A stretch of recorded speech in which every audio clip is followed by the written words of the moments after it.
আমাদের ওস্তাদজি তিনি তো অনেক বড় মুহাদ্দিসদের ওস্তাদ, উসুল হাদিসের মহাপণ্ডিত। আমাদের মুস্তাফিজ ভাইরা তো সেই পাকিস্তান জুড়ে আসছেন, নিউ টাউনে। আলহামদুলিল্লাহ আমিও পড়েছি। বুখারীর ধরেন প্রথম হাদিস ইন্নামাল আমালু বিন্নিয়াত, কথার কথা। এই হাদিস তো আমি ঢাকার ফরিদাবাদ মাদ্রাসায় পড়েছি। আমার উস্তাদ মুহতারাম শেখুল হাদিস আল্লামা আব্দুল হাফিজ রহমতুল্লাহ আলাইহি। দেওবন্দ মাদ্রাসায় পড়েছি আমার উস্তাদ শেখুল হাদিস আল্লামা নাসির খান রহমতুল্লাহ আলাইহি।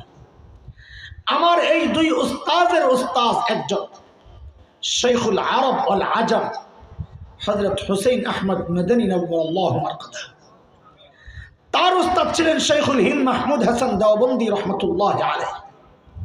তার উস্তাদ ছিলেন কাসিমুল উলুম ওয়াল খায়রাত, দারুল দেওবন্দের অন্যতম প্রতিষ্ঠাতা, ব্রিটিশ বিরোধী আন্দোলনের অন্যতম সিপাহ সালার, মুজাহিদ মিল্লাত ইমাম কাসিম নানতুবি রহমতুল্লাহ আলাইহি। তার উস্তাদ ছিলেন শাহ আব্দুল গনি মুজাদ্দিদ দেহলভী রহমতুল্লাহ আলাইহি। তার উস্তাদ ছিলেন শাহ মোহাম্মদ ইসহাক আদ-দেহলভী রহমতুল্লাহ আলাইহি। তার উস্তাদ ছিলেন শাহ আব্দুল আজিজ মুহাদ্দিস দেহলভী রহমতুল্লাহ আলাইহি। তার উস্তাদ ছিলেন শাহ ওয়ালিউল্লাহ মুহাদ্দিস দেহলভী রহমতুল্লাহ আলাইহি। তার উস্তাদ ছিলেন আবু তাহের আল মাদানী রহমতুল্লাহ আলাইহি। তার উস্তাদ ছিলেন ইব্রাহিম কুর্দি রহমতুল্লাহ আলাইহি। তার উস্তাদ ছিলেন আহমদ আল শাশি রহমতুল্লাহ আলাইহি। তার উস্তাদ ছিলেন আহমদ আল শাফি রহমতুল্লাহ আলাইহি। তার উস্তাদ ছিলেন জৈনুদ্দিন আল মিসরি রহমতুল্লাহ আলাইহি। তার উস্তাদ ছিলেন মুহাম্মদ আল রমানি রহমতুল্লাহ আলাইহি। তার উস্তাদ ছিলেন আহমদ ইবনে আলী আল হাজার আল আসকানি রহমতুল্লাহ আলাইহি। তার উস্তাদ ছিলেন ইব্রাহিম আত-তানুখি রহমতুল্লাহ আলাইহি। তার উস্তাদ ছিলেন আবুল আব্বাস আল হাজ্জার রহমতুল্লাহ আলাইহি। তার উস্তাদ ছিলেন আবু আলী আজ-জুবাইদি রহমতুল্লাহ আলাইহি। তার উস্তাদ ছিলেন আবুল হাসান আদ-দাউদি রহমতুল্লাহ আলাইহি। তার উস্তাদ ছিলেন আবুল ওয়াক্ত আস-সিজি রহমতুল্লাহ আলাইহি।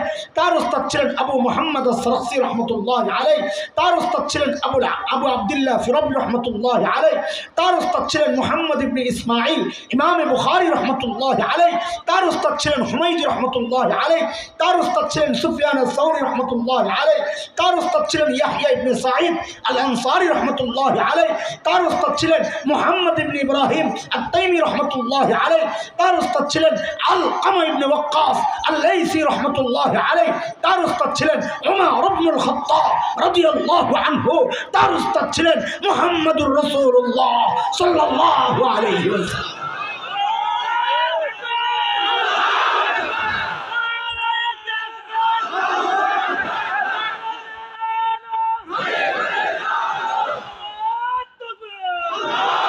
দোস্ত বলেন আমাদের শিক্ষার গোড়ায় কে?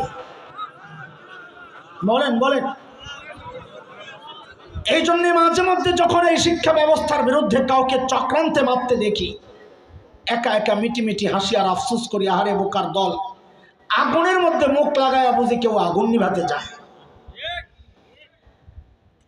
মাননীয় সরকার, মাননীয় প্রধানমন্ত্রী যখন আমাদের কওমি মাদ্রাসার স্বীকৃতি দিলেন, আমরা লক্ষ্য করেছি ইসলাম বিদ্বেষী অপশক্তির গায়ে কি যে জ্বালা শুরু হয়েছিল। একটাই জ্বালা সইতে না পেরা সংসদে দাঁড়ায় তো বইলেই দিল এই কওমি মাদ্রাসাগুলো হচ্ছে বিষ বৃক্ষ। কি বললেন? নাউজুবিল্লাহ। আপনাকে নাউজুবিল্লাহ বলছেন? আর না চিল্লে এখন আলহামদুলিল্লাহ। হ্যাঁ হ্যাঁ, কওমি মাদ্রাসা বিষ বৃক্ষ। আপনি চিল্লে বলেন না আলহামদুলিল্লাহ। ডরাইতেছেন?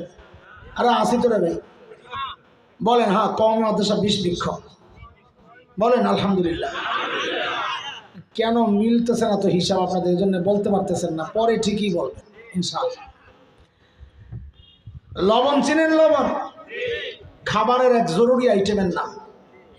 লবণ ছাড়া মানুষের খাবার একদম বেস্বাদ, ঠিক কিনা? কাদের? মানুষের জন্য লবণ এক জরুরি আইটেম। যোগ চিনেন? যোগ কি খায়?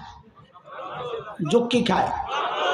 ওই রক্ত খেকো জোকের মাথায় যদি একটু লবণ দেন, ও আপনাকে সালাম দিবে না, ছটফট করতে করতে মারা যাবে। কি বুঝা গেল? রক্ত খেকো জোকের জন্য এটা বিষ। এটা কি? যা মানুষের জন্য জরুরি আইটেম। মনে আছে তো? হ্যাঁ হ্যাঁ, কওমি মাদ্রাসা বিষ বৃক্ষ, কথা ঠিকই আছে। কেন? আরে যারা মানুষ তাদের জন্য এই মাদ্রাসাগুলো আল্লাহর দেওয়া শ্রেষ্ঠ নিয়ামত।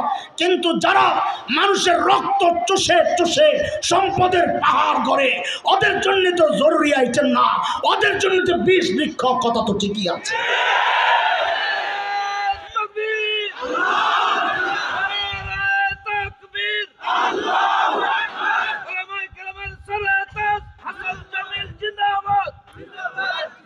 হাজরিন বলে, হুজুর আলহামদুলিল্লাহ কেন পড়াইছেন? আলহামদুলিল্লাহ কেন পড়াইতেছেন তো বুঝেন। ধরেন আপনি একটা লবণের ফ্যাক্টরি দিচ্ছেন কক্সবাজার, মহেশখালী, ওখানে লবণের চাষ হয়। তো লবণ আসছে আমাদের হুজুর, ধরেন ফ্যাক্টরি মালিক। তো হুজুর কয়, রে বাজারজাত করার আগে লবণটার একটু পরীক্ষা করে নিয়ে ভেজাল আছে কিনা। তো পরীক্ষা কেমনে করবে? মুস্তাহিদ আর এক চালাক মানুষ কয়, ভাই একটা কাম করেন, যোগ ধরে লয়ে।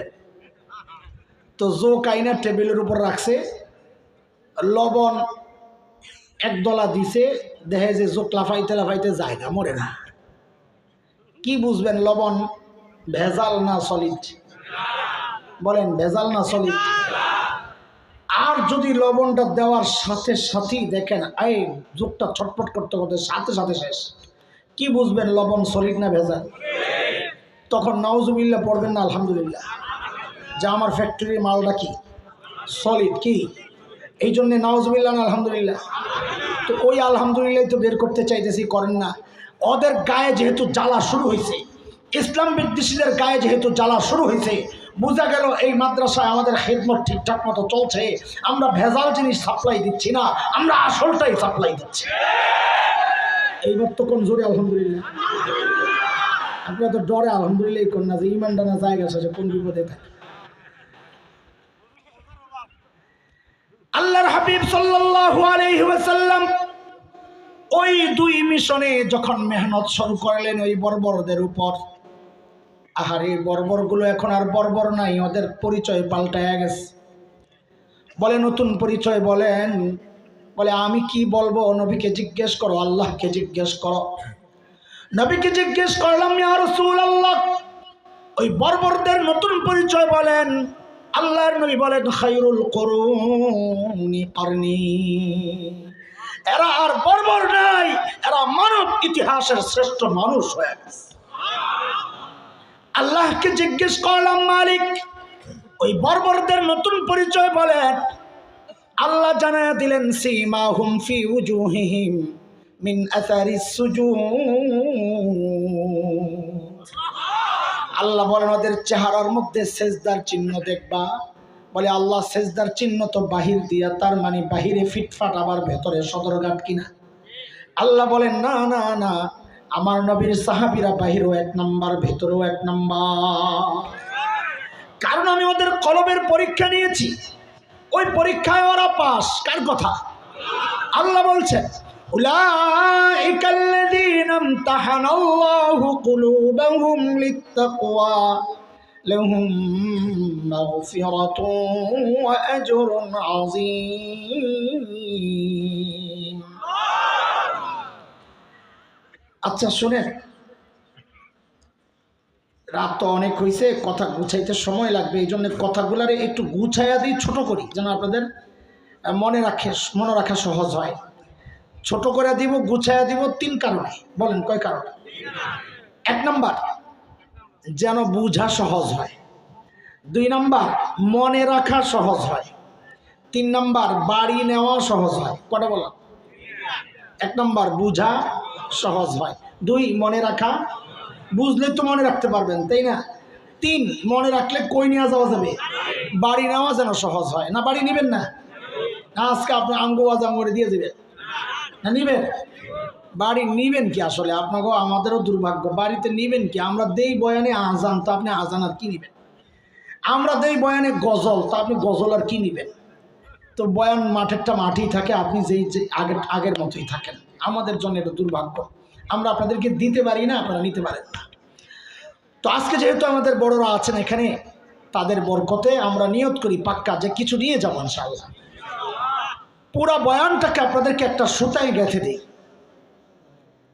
যেন বোঝা সহজ হয়, মনে রাখা সহজ হয়, বাড়ি নেওয়া সহজ হয়।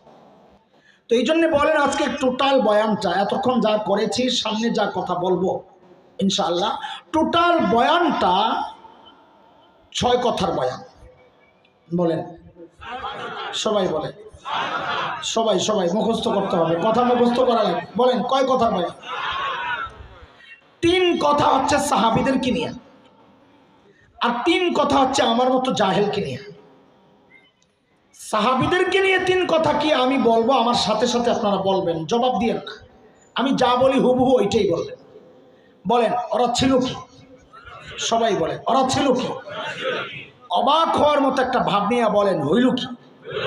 আবার বলেন ওরা ছিল কি? হইল কি? মাঝখানে ঢুকলো কি? ব্যাখ্যাটা বুঝেন তো, বলতে মজা লাগবে। ওরা ছিল কি? ছিল মানব ইতিহাসের সবচাইতে খারাপ মানুষ। বলে এই কথার প্রমাণ কি? সবচেয়ে খারাপ ছিল, কারণ ওদেরকে ঠিক করার জন্য আল্লাহ সর্বশ্রেষ্ঠ রাসূল পাঠিয়েছেন। হইল কি? মানব ইতিহাসের সবচাইতে ভালো মানুষ, নবী বাদ দিয়া। নবীদের মর্যাদা সবার উপরে। মানুষের মধ্যে সবচাইতে ভালো মানুষ হয়ে গেল। আরে অবাক করা ব্যাপার, সবচাইতে খারাপ মানুষগুলো সবচাইতে ভালো মানুষ হয়ে গেল কিভাবে? কিসের ছোঁয়ায়? মাঝখানে কি ঢুকলো? তো বলেন কোরআন। মাঝখানে কি ঢুকছে? কোরআনের ছোঁয়ায় এই সবচাইতে খারাপ মানুষগুলো কি হয়ে গেল? সবচাইতে।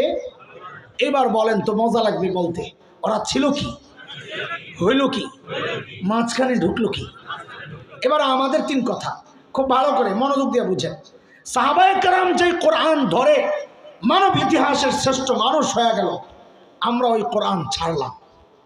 সাহাবায়ে কেরাম যে মূর্খতা ছাড়লেন, আমরা ওইটাকে ধরলাম। এবার বলেন তো বুঝে শুনে, এটা আমাদের জন্য আফসোসের কথা না গর্বের কথা? বলেন সবাই। তো এইবার 3 কথা বলেন আমার সাথে সাথে। আমাদের 3 কথা, ধরলাম কি, ছাড়লাম কি? এইরকম হাত ওঠান, এরকম হাত ওঠান। ওলামায়ে কেরাম না, সাধারণ মানুষরা এইরকম ওঠান। উঠাইছে? এবার কপালে একটা জোরে বাড়ি মারেন, আহারে করলাম কি? এই মিঠা মিঠা আহারে চলবে না আমার কাছে। একদম কলিজার নিচের থেকে ছিঁড়া ছিঁড়া বাইর করেন, আফসোসের আগুন জ্বালাইয়া, আহারে করলাম কি? আবার বলেন ধরলাম কি? বলেন বলেন ধরলাম কি, ছাড়লাম কি, আহারে করলাম কি? টোটাল কয় কথা হয়েছে?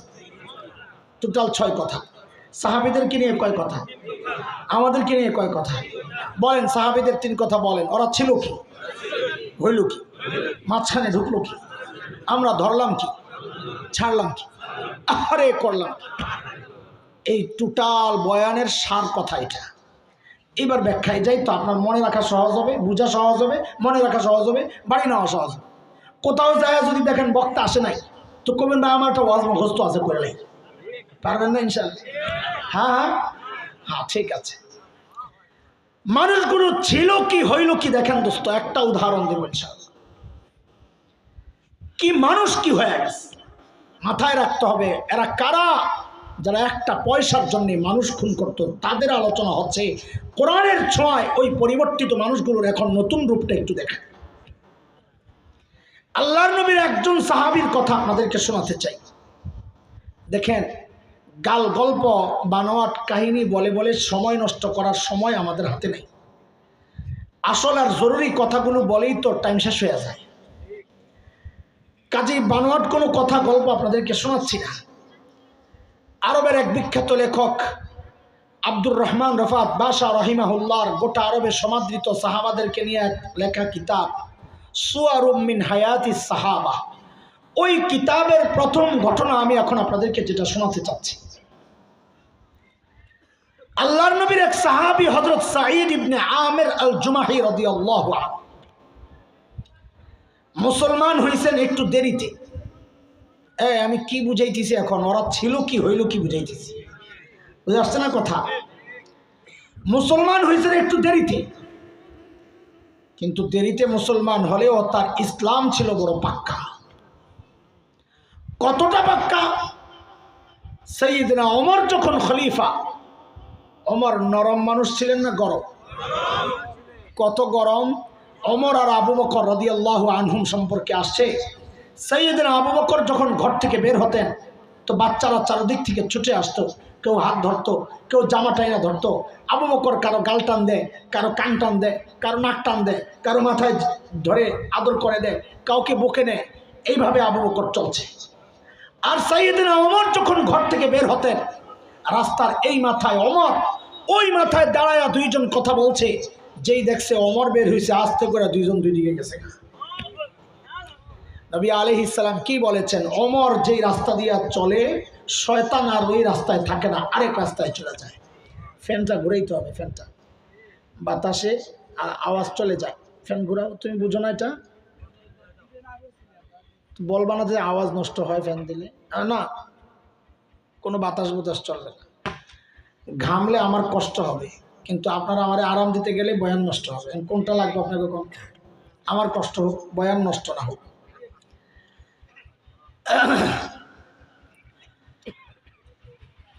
একটা চুটকি শোনাই ফাঁকি দিয়ে আপনার ঘরে। মসজিদে নববীতে একটা গেট আছে, নাম হইল বাবে ওমর, ওমর গেট। সাইয়েদনা ওমর ওদিক দিয়ে আসা যাওয়া করতেন। এই স্মৃতি অক্ষুণ্ণ রাখার জন্য হয়তো এই গেটটার নাম দিছে বাবে ওমর, ওমর গেট। শিয়ারা হযরত ওমরের প্রতি বিদ্বেষ লালন করার কারণে ওই গেট দিয়ে আসা যাওয়া করে না। ওমরের দিক দিয়ে আসা যাওয়া করছে, আমরা চলুন না। তা আরবের এক বিখ্যাত সাহিত্যিক বড় দারুণ লেখছেন, আয় ওমর, আপনি যখন জীবিত ছিলেন, আপনি যে রাস্তা দিয়ে চলতেন ওই রাস্তায় শয়তান চলতো না। আজকে আপনি দুনিয়ায় নাই, দুনিয়া থেকে চলে গেছেন, এখনো শয়তানের দোসররা ওই রাস্তা দিয়ে হাঁটে না। আল্লাহু আকবার। হযরত সাঈদ ইবনে আমির আল জুমাহির ঈমান কতটা পাক্কা ছিল, এত গরম ওমর যখন খলিফা, হযরত ওমরকে আইসা বুঝায়, ওমর, আল্লাহ দায়িত্ব দিয়েছেন, ঠিকঠাক মতো আদায় করেন, নাইলে কিন্তু খবর আছে। এই যে সাহসটা আসলো কোত্থেকে? মানুষ নিজে যতটা সৎ হয় তার সাহস তত উঁচা হয়। নিজের মধ্যে ভেজাল থাকলে কথা বলে মিনমিন করে, আর তেলের দাম বাড়ায়। কি বুঝছস তোরা? তেলের দাম কখন বাড়ে? যখন তেল খাওয়ায়ও চলে, কথায়ও চলে। তখন প্রোডাকশনের চেয়ে খরচ বেশি হয়, তখনই জিনিসের মূল্য বাড়ে। যখন প্রোডাকশনের চেয়ে খরচ বাড়ে, এটা অর্থনীতির কথা, তখনই জিনিসের কি মূল্য বাড়ে। তো তেল খাওয়ায়ও ব্যবহার হয়, কথায়ও ব্যবহার হয়, মূল্য তো বাড়বেই।